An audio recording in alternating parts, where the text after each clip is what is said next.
Jadi begini ya, memang resikonya sangat luar biasa. Pendidikan penting, tapi kesehatan lebih penting. Betul. Ya, jadi saya utamakan seperti itu. Karena apa?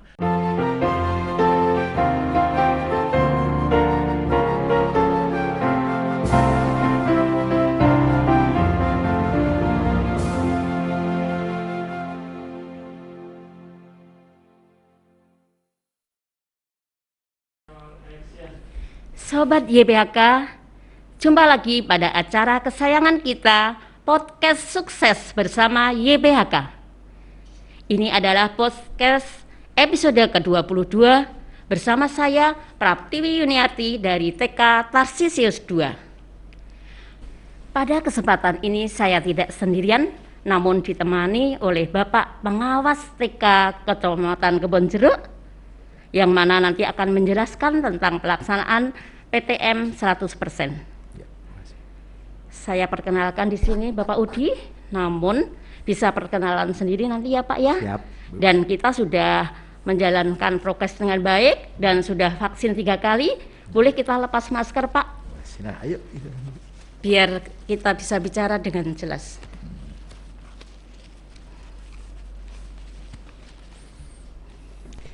Terima kasih Pak Udi. Iya, Ibu, selamat atas kesempatan yang telah dilaksanakan pada hari ini. Bapak di tengah kesibukan bisa hadir di tengah-tengah kami dalam podcast kali ini.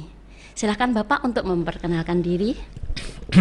Terima kasih, selamat pagi, salam sejahtera untuk kita semua. Selamat pagi.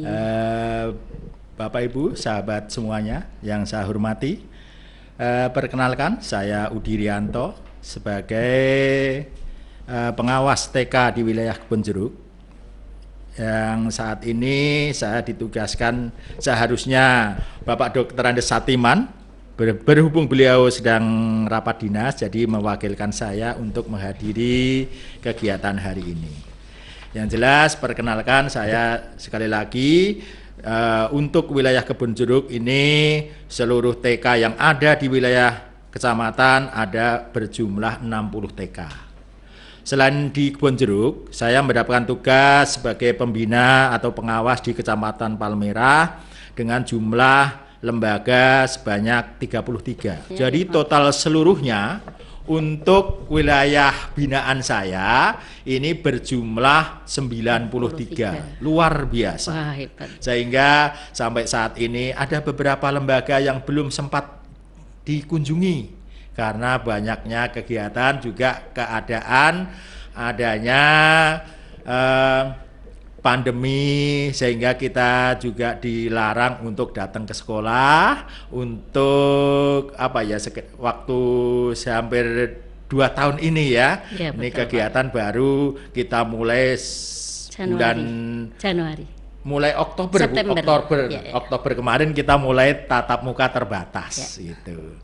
Nah, itu saja untuk perkenalan. Selanjutnya mungkin nanti akan saya jelaskan tentang sedikit ya, jadi pengetahuan saya tentang dari awal kita dilarang untuk pembelajaran tatap muka, kemudian kita untuk belajar PTM terbatas, kemudian sekarang tanpa dinyana-nyana setelah libur semester ya dan akhir tahun ini untuk melaksanakan PTM 100%. Itu ya Bu. Iya. Ada barangkali Baik, pertanyaan Pak. Bu Terima ya? kasih Pak. Iya.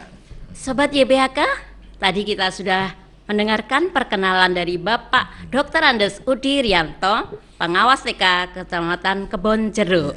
Selanjutnya mari kita simak bincang-bincang kita bersama Bapak Udi Rianto mengenai PTM atau pembelajaran tatap muka 100%. Baik, Bapak. Ya.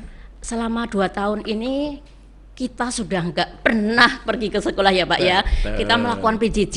Anak-anak sudah bosan sekali belajar di rumah, ingin sekali ke sekolah Pak.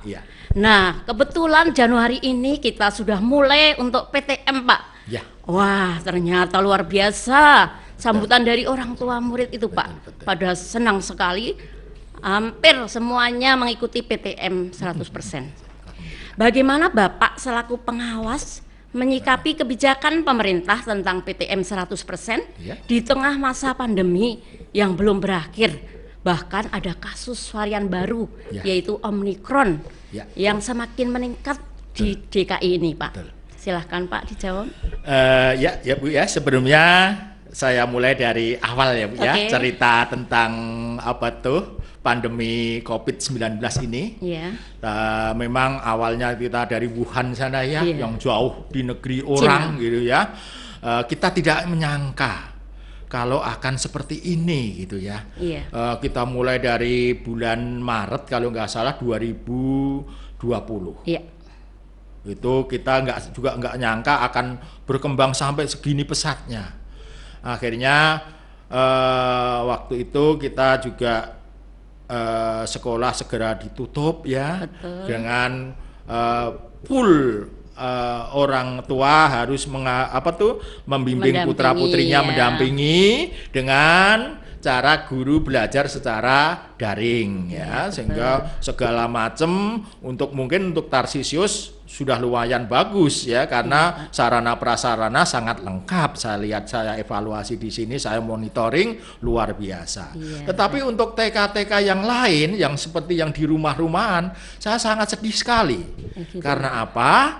Karena anak-anak hampir tidak bisa belajar hanya berdasarkan WA. Mau lewat Zoom meeting, tidak punya sarana prasarana. Akhirnya yaitu tadi, belajarnya kadang-kadang WA itu pun kalau kuotanya punya gitu. Sehingga mereka belajar hanya sekedarnya. Untuk anak-anak usia dini, PAUD, ini sebenarnya kan yang diperlukan ini bermain. Betul Pak. Bermain. Jadi dibermain dengan diselipkan dengan belajar-belajar yang bisa merubah perilaku, merubah tingkat kecerdasan ya. Itu. Jadi utamanya adalah bermain. Bagaimana bisa bermain dengan cara WA? Itulah sulitnya. Betul. Sehingga hampir 1,5 tahun ya, kemudian pemerintah mengadakan asesmen. Tahun mulai bulan Oktober akhir September ini, kemudian September 2020 ya Bu ya. Nah, ini 2021 Bu, maaf 2021. September 2021 ini digelontorkan wacana untuk sekolah dengan cara PTM terbatas atau disebut dengan PTMT. Yaitu khususnya DKI Jakarta ini menerapkan PTMT dengan cara yang sangat ketat. Itu dengan cara melalui asesmen sekolah mengisi link-link ya Pak ya. Link ya. Ingat Ibu ya. Ingat. Jadi mengisi link, kemudian pembelajaran gurunya harus sampai lulus dengan 11 sertifikat kalau nggak salah. 12 ya. 11, kepala sekolah 1 tambah jadi 12. Nah, sehingga itu sangat ketat sekali dengan guru-gurunya yang dilatih dengan blended learning. Gitu. Ingat ya Bu ya. Ingat, kebetulan Tarsisius 2 ini pertama kali ditinjau gitu. Itu gelombang kedua kalau nggak salah dapatnya. Itu alhamdulillah. Kemudian selanjutnya setelah dievaluasi ternyata berhasil nih PTMT ini, sehingga pemerintah melalui SKB 4 Menteri ya, dari Menteri Pendidikan dan Kebudayaan, kemudian Menteri Agama, Menteri Kesehatan, dan Menteri Dalam Negeri mengeluarkan SK bersama, yaitu dengan SKB 4 Menteri. Intinya bahwa mulai semester genap atau tahun ajaran baru yang semester keduanya ini, yaitu mulai tanggal 3 Januari 2022 ini sekolah dari jenjang PAUD sampai SLTA ini wajib melaksanakan PTM 100%. Ini yang bikin kita juga agak kaget sebagai pengawas, sebagai praktisi pendidikan, karena di media televisi juga masih ada pro kontra. Betul, Pak. Ya, antara kementerian, kemudian antara Ikatan Dokter Indonesia, seperti itu. Ya. Kemudian ya dari SKB 4 Menteri ini diterjemahkan ke SK Kepala Dinas nomor 1374 kalau nggak salah itu ya. Ini tentang aturan-aturan tentang PTM 100% ini ya. Itu barangkali sepintas sekilas. Barangkali ada pertanyaan lagi, Bu. Ya, terima kasih ya Pak ya. Dengan jalannya sudah berjalannya PTM 100% ini, anak-anak gembira sekali bertemu ibu guru dan teman-teman. Namun seandainya di Jakarta ini kasus Omikron meningkat dan mengharuskan sekolah ini untuk ditutup, bagaimana Bapak menyikapi? Iya, betul. Jadi begini ya, memang resikonya sangat luar biasa. Pendidikan penting, tapi kesehatan lebih penting. Betul. Ya, jadi saya utamakan seperti itu. Karena apa? Sekarang ini akhir-akhir ini juga banyak sekolah-sekolah yang sudah tutup. Tadi ada di dalam juknisnya tentang SK Kepala Dinas ini bahwa sekolah ini bisa akan ditutup jika pertama ada yang terpapar. Misalnya ada anak yang terpapar atau warga sekolah ya, bukan hanya peserta didik, tapi seluruh warga sekolah yang ada. Jika misalnya ada 1 atau maksimal 5% dari warga sekolah, itu sekolah wajib ditutup selama 5 hari. Oh, 5 hari. Ya, 5 hari. Jadi 5% dari warga itu harus ditutup selama 5 hari jika terkena tidak ada terkena Omikron. Baik. Ya. Kemudian seandainya setelah itu kan ada warga sekolah yang kena, kemudian kita kan harus melapor ke puskesmas, kemudian bisa juga melapor ke dinas pendidikan melalui suku dinas pendidikan Jakarta Barat. Kemudian nanti puskesmas akan datang melakukan swab. Kalau sampai terjadi lebih dari 5%, mohon maaf, itu sekolah ini wajib ditutup selama 14 hari. Jadi kalau lebih dari 5% atau berapa tadi? 25%? Lebih dari 5%. Lebih dari 5%. Itu sekolah harus tutup 14 hari, Bu. 14 hari. Oke. Jadi sekali lagi ya, Bu ya, bahwa ini karena kita harus menjaga benar-benar protokol kesehatan ini, sehingga aturan-aturan yang ada di dalam juknis PTM ini harus benar-benar kita laksanakan, terutama untuk anak usia dini ya, untuk TK. TK ini kan usianya masih sangat rentan ya. Betul. Dari segi aturan, aturan yang ada, ini untuk melaksanakan PTM 100%, ini pertama, ini tenaga pendidik dan kependidikan minimal harus sudah vaksin 2 kali minimal, untuk minimal 80% ya. Nah, alhamdulillah kayaknya udah 100%. Kita nih. Sudah 3 kali malah vaksin. Sudah 3 ya? Oh, itu udah bagus banget. Jadi sudah gitu. aman ya Pak ya. Kemudian masyarakat DKI sudah lansianya sudah 50%, udah terjangkau semua masyarakat kita sekitar. Kalau untuk anak ini tidak menjadi persyaratan. Oh gitu Pak. Apalagi TK kan usia 6 tahun hanya beberapa anak saja ya. Ada 9 anak kemarin sudah vaksin. Oh ya, alhamdulillah. Jadi itu ya syaratnya untuk melaksanakan PTM 100% seperti itu. Oke, baik.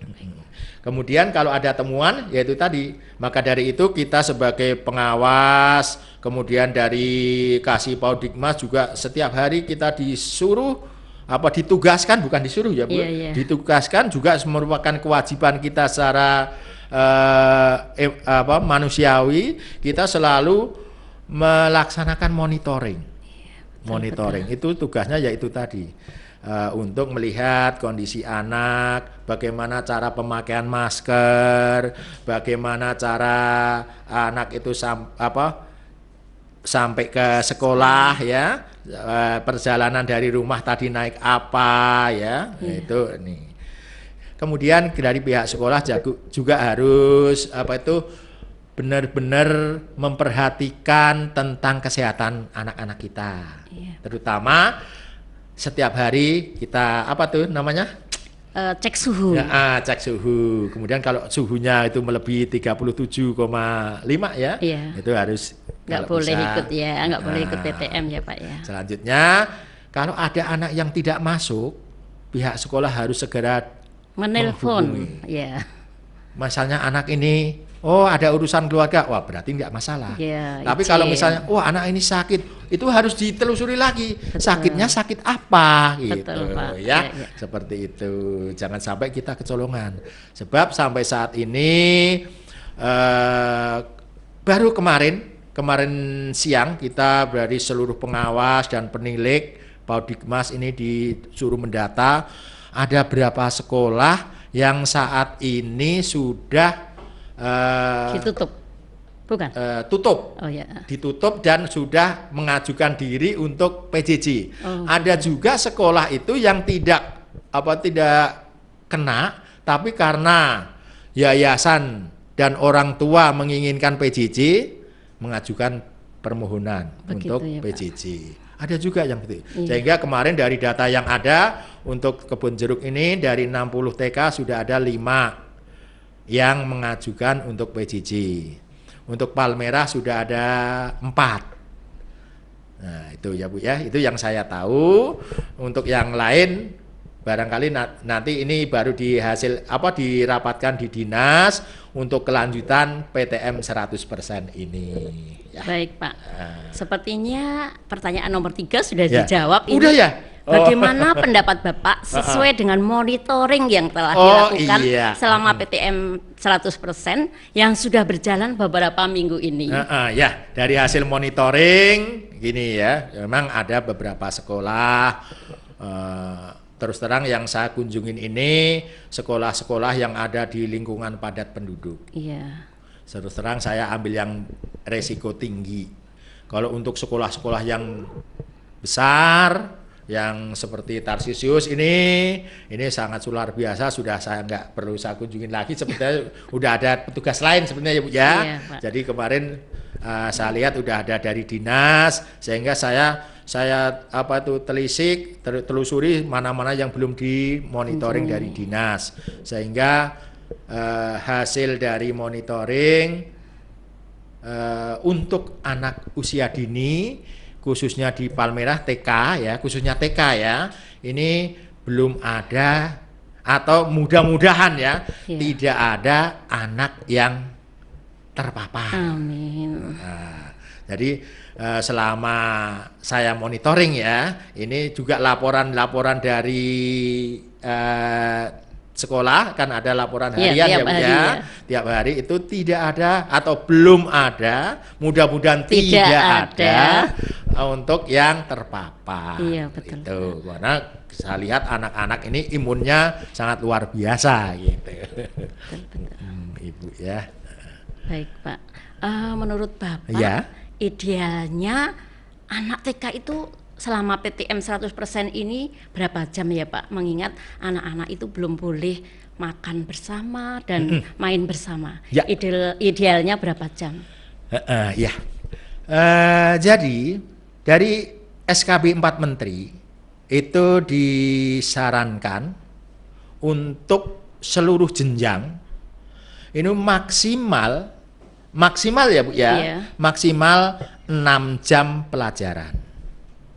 Nah, untuk TK, satu pelajaran kan 30 menit. Ya. Berarti kan 3 jam ya Bu ya? Ya. Maksimal itu. Iya, itu maksimal. Tapi kita sepakat kemarin dari pengawas TK se-DKI Jakarta, ini jangan maksimal lah, jangan sampai 6 jam pelajaran untuk TK, kita ambil maksimal 5 jam saja. Gitu, itu kan karena Kalau TK nanti pakai istirahat, kasihan guru-gurunya harus mengawasi istirahat juga. Menjaga jaraknya itu Pak yang susah Pak. Yang susah. Karena namanya anak ya Bu Iya. ya, kalau sudah kumpul Dekat-dekat. pengennya mah gitu ya, kayak Teletubbies gitu. Iya betul. Jadi maksimal sehari itu 2 jam boleh ya Pak ya? maksimal boleh. Karena kan 2,5 Yang penting maksimalnya. tidak melebihi 6 jam pelajaran. Iya, betul. Nah, gitu ya. Iya. Tidak melebihi 6 jam pelajaran. Itu aturan SKB 4 Menteri. Oh, iya, iya. Nah, gitu ya. Jadi kalau bisa usahakan dari rumah itu sudah sarapan, makan minum ya Mas, sudah dipersiapkan dari rumah sehingga nggak perlu lagi ini. Tapi terpaksanya anak, kadang-kadang kan anak juga nggak pengen mau makan pagi ya. Itu jadi kalau makan ya di dalam kelas, kalau bisa makan Disendirikan pas di depan sendiri begitu gitu ya. ya. Itu saja. Baik Pak. Kita biasanya di kantor atau di mana jangan sampai bersama-sama dengan teman membuka masker, tentu bahaya ya Pak ya. Betul. Ya. Baik. Kira-kira arahan atau nasihat apa yang bisa diberikan untuk orang tua murid yang belum mengizinkan putranya untuk PTM supaya mereka juga mau PTM 100%. Jadi ini masalah izin orang tua ini jadi masalah agak ini juga ya Bu ya. Kita sebagai pengawas juga sebagai pengamat pendidikan, kita juga tidak bisa memaksakan. Betul Pak. Yang penting kita ambil hikmah atau dari kejadian ini, kemudian kita arahkan orang tua bahwa anak itu perlu sosialisasi. Perlu bermain, belajar dengan teman-temannya, sehingga bisa mengenal lingkungan dengan baik. Betul. Tetapi itu pun kadang-kadang orang tua sangat sulit untuk ini. Apalagi sekarang ini sudah banyak beredar hoak di mana-mana ya, kalau vaksin untuk anak itu katanya berbahaya begini. Itulah yang kadang-kadang orang tua tidak mengizinkan anaknya untuk vaksin. Sebenarnya itu berita yang tidak benar. Iya, betul. Jadi hanya kita menyarankan saja Bu ya, kalau bisa yaitu tadi dengan pendekatan ya, dipanggil secara pribadi gitu ya, kita arahkan bagaimana perkembangan anak itu, karena anak itu usia 5 sampai 6 tahun itu adalah usia emas, di mana pola pikir anak itu akan tertanam seumur hidupnya gitu. Ya, itu Bu ya. Tapi kita intinya tidak memaksakan orang tua untuk mengikuti PTM 100% ya. Selain itu Ibu ya, antara yang masuk ikut PTM maupun yang PJJ di rumah, jangan sampai kita beda-bedakan. Wah, ini anak orang tua nggak mau PTM, kita nilainya nilai rendah saja. Jangan sampai seperti itu. Karena itu akan timbul masalah. Kita samaratakan bahwa anak kita adalah anak Indonesia, adalah anak calon penerus bangsa, calon pemimpin bangsa kita 20 tahun yang akan datang. Iya, betul. Itu. Iya. Baik, menurut Bapak kira-kira sarana-sarana apa saja yang perlu ditambahkan untuk mencegah terjadinya peningkatan kasus Omikron ini? Iya. Untuk sarana prasarana saya pikir sudah dari apa itu ya? Dari yang di apa tuh? SK Kepala Dinas itu sudah sangat lengkap. Di sana sudah hampir tidak ada yang terlewatkan lah, dari cuci tangan, dari persediaan masker di sekolah ya, dari jaga jarak, dari pelajaran-pelajaran yang boleh dan tidak boleh ya, dari kantin yang ada di sekolah yang tidak boleh buka dulu, semuanya hampir sudah lengkap. Jadi yang jelas dari aturan yang ada itu kalau bisa dimaksimalkan. Itu saja. Jadi dimaksimalkan agar tercapai apa yang kita cita-citakan untuk belajar, jangan sampai terjadi lonjakan, jangan sampai terjadi klaster di sekolah. Itu saja. Jadi yang penting kita menjaga prokes ya Pak. Betul. Itu yang sangat utama. Itu yang utama. Iya. Jadi memang itu tadi saya katakan pendidikan penting, tetapi kesehatan lebih penting. Nomor satu ya, Iya, kesehatan utama yang utama. Iya, betul.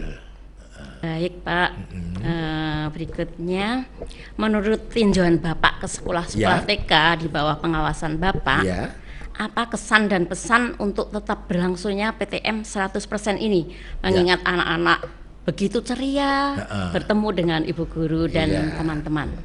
Ya, kepada teman-teman, juga kepada orang tua, ayah bunda di rumah, bahwa kalau bisa izinkan anak-anak kita untuk belajar bersama di sekolah, karena di sekolah akan lebih terjaga prokesnya dibanding di rumah, apalagi di perkampungan yang padat penduduk. Di sekolah itu akan lebih terjaga oleh guru-guru, teman-teman guru dan kepala sekolah, juga tenaga kependidikan. Jadi kalau bisa sekolah ini yang sudah saya kunjungi rata-rata kalau yang sekolah besar ya itu malah ada beberapa yang tidak mengizinkan. Iya. Tetapi kalau sekolah yang di perkampungan luar biasa, Bu. Itu anak-anak pengennya tiap hari Masuk terus ya, ya. masuk terus, bahkan seneng sekali mereka gitu. Jadi saya lihat kalau yang hasil monitoring saya Bu ya, TK-TK yang di perkampungan padat penduduk itu hampir 100% orang tua mengizinkan untuk PTM. Nah, tetapi ada beberapa sekolah yang mengajukan itu tadi. Di Kebon Jeruk ada 5 sekolah yang mengajukan untuk tidak PTM. Ya kita hargai, tetap kita hargai, karena itu kemauan orang tua dari sekolah tersebut. Nggak perlu saya sebutkan ya, Iya, ada 5 yang mengajukan untuk PJJ. Ya kita hargai kemauan beliau. Yang jelas kita sebagai abdi negara, kalau saya ya, ini hanya menyarankan karena perkembangan anak itu pada usia ini ada 5-6 tahun ini ada usia emas. Apalagi sudah ada anjuran dari Gubernur DKI Jakarta bahwa, tapi belum mewajibkan ya, hanya mensyaratkan atau menghimbau agar anak usia agar sebelum masuk SD itu ada anak belajar 1 tahun di PAUD. Itu saja ya. Untuk PTM ini kira-kira model pembelajaran yang cocok untuk TK apa ya Pak ya? PTM. Iya. Oh iya. Untuk PTM 100% ini usahakan pilih materi-materi yang esensial, materi bermain yang tidak mengakibatkan kontak fisik antara anak ya. Misalnya ada, kalau senam sih ada jarak, ada boleh, jarak, itu bagus. Kalau bermain yang agak menggunakan alat dengan tukar menukar gitu usahakan jangan. Jadi usahakan kegiatan-kegiatan pelajaran atau bermain yang esensial yang ada di kurikulum kita ya. Usahakan yang kira-kira anak itu akan mengakibatkan kontak fisik ditiadakan dulu ya. Jadi main di playground juga belum boleh ya Pak ya. Gitu ya. Itu yang benar-benar diinginkan anak-anak, jadi masih belum betul. boleh. Ya. Baik, sepertinya sudah banyak yang kita bicarakan ya Pak ya. Saya akan mengambil intinya bahwa anak TK itu usia rentan, jadi sangat kita harus hati-hati dengan kesehatannya ya. Karena misalnya ada anak yang flu, langsung kena semua teman-temannya satu kelas. Jadi kita juga menerapkan kalau ada anak flu tidak boleh ke sekolah. Besok kalau sudah benar-benar sembuh baru boleh ke sekolah. Begitu kita umumkan seperti itu juga. Kemudian jika ada yang terpapar 5%, itu harus ditutup sekolah selama 5 hari ya Pak ya. Kemudian kalau lebih dari 5% itu harus ditutup 14 hari. 14 hari. Dan kita harus lapor kepada puskesmas agar puskesmas mengadakan stretching ke sekolah ya Pak ya. Dan untuk belajar anak TK idealnya 2 jam saja Pak. Kalau Oh, 2,5 jam kebanyakan Pak. Itu maksimal Bu, Iya, makanya iya. kan maksimal. Karena anak-anak pengennya main di luar Pak. Iya. Kita nggak boleh. Maksimal, ya. Iya, gitu ya Pak. Ya wah, bagus sekali jadi jangan Pak. lebih. Semua penjelasan dari Bapak. Ya, Terima ini- kasih ya Pak. Ya Udi. Masih saya ada menjelaskan penjelasan hanya lagi? berdasarkan edaran dari apa tuh surat keputusan dari kepala dinas ya Bu ya. Iya. Kalau bisa jangan dilanggar keputusan dari kepala dinas Iya, ini. baik Pak. Wah, ternyata sudah lama kita berbincang-bincang Iya. dengan Bapak pengawas. Terima kasih Pak Udi penjelasannya. Banyak informasi yang sudah kita terima dan sangat berguna bagi Amin. kita Amin. sebagai pelaku pendidikan. Ya, mari. Ya, baik Pak Udi, terima kasih untuk iya. pertemuan kita hari ini, untuk penjelasannya. Semoga Pak Udi selalu sehat Amin, dan sukses amin, amin. dalam bekerja. Insya Allah, amin, amin. Sobat YBHK, jangan lupa subscribe dan like channel kita. Terima kasih, sampai jumpa pada episode berikutnya.